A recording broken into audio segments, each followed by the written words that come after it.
So I briefly mentioned my name is Zach Alexander. Um, I am a chemical engineer.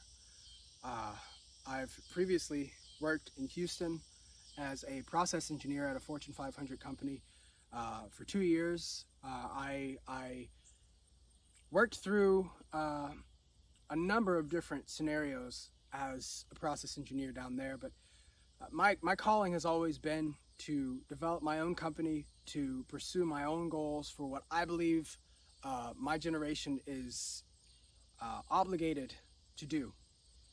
I believe that it's my obligation as a chemical engineer and as an Eagle Scout to do everything I can to prepare not just uh, for what's coming, but to also prepare the people around me for what is coming. And I mean, the science is very clear.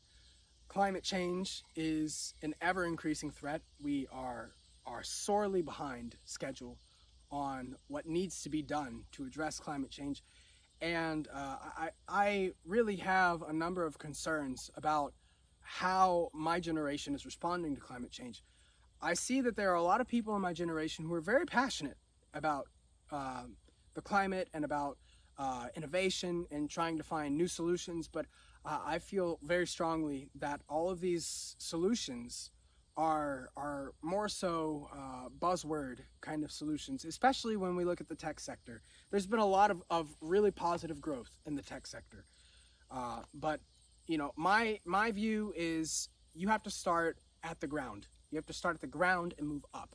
Tech is at the top of people's uh, abilities. Everyone is talking about, oh, the advent of AI and how AI is going to save us. Well, AI is not going to change how we grow crops in the field. Maybe one or two farms that have the money to install these fancy AI devices may benefit, but your average grower is not going to have the funding or the interest to implement a lot of these new technologies. I think we need to start looking at how can we change things today. And we can change things today by changing the hearts and the minds, by winning the hearts and the minds of our agricultural community in our country and in our local communities. And that's what I'm trying to do. I believe that Texas is my local community. I didn't grow up here, but I'm very fond of Texas. I believe that Texas has a lot of potential, and I believe that Texans are really quite amazing people. They're very adaptive people. They're incredibly friendly, and they're willing to try to understand you. They don't necessarily have to agree with you all the time, which no one should. We should all disagree and try to reshape our views to match the current facts, the current evidence. But certainly, I've found a lot of different kinds of people in Texas, people of very different political and ethnic persuasions, people who have grown up in urban settings and rural settings. And uh, more often than not, I have found that everyone that I have met in Texas, if there's one thing that unites them, it's that they are committed, truly committed, to finding a way to move forward. And, in my life, I've had a number of challenges that I've faced.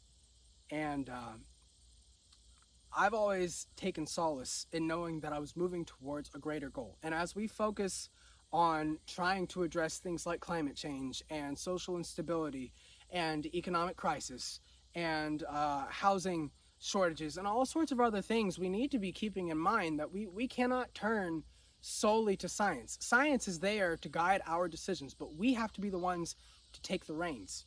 We cannot give the reins to AI. We have to make ground level changes. And I believe that it starts literally in the fields where the ground is right there beneath your feet.